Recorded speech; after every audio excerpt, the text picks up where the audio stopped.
I started out by making a storyboard first. I sketched everything on a piece of paper because I can just put my ideas on it as quick as possible. So I drew around 42 panels for this 10-minute video. Then I turned this sketch into digital on Adobe Photoshop. I create all of the assets here so I can just animate it on After Effects. I also put some details on it, like the transition to each scene, so I know how I should animate the whole scene.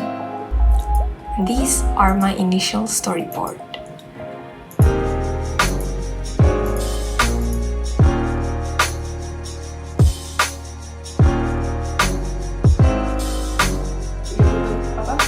The next phase is interview. I gathered 4 experts through LinkedIn and I interviewed them all using Zoom. The experts are varied and they all have very unique perspectives on the topic that I brought. It's very nice to have a conversation with them and I can get to know what's happening in the media industry right now.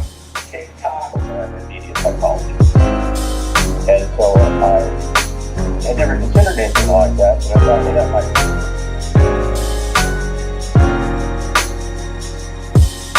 Now that I have all the materials ready, I animated all the assets that I've made on Photoshop. Here I'm using After Effects to animate it.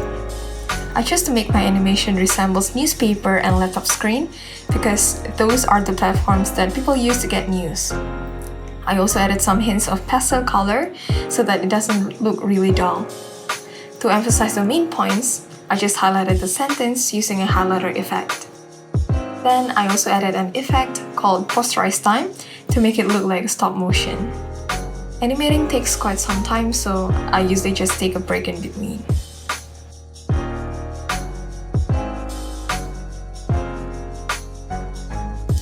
Next is compiling the whole animation. I started out by finding some music and sound effect that suited my video style, and this takes a really long time. Next, I recorded my voiceover to narrate the video. Here I used an audio interface from Behringer and a condenser microphone from AKG. Then I just compiled everything on Premiere, added the music and sound effect, and it's all around nice.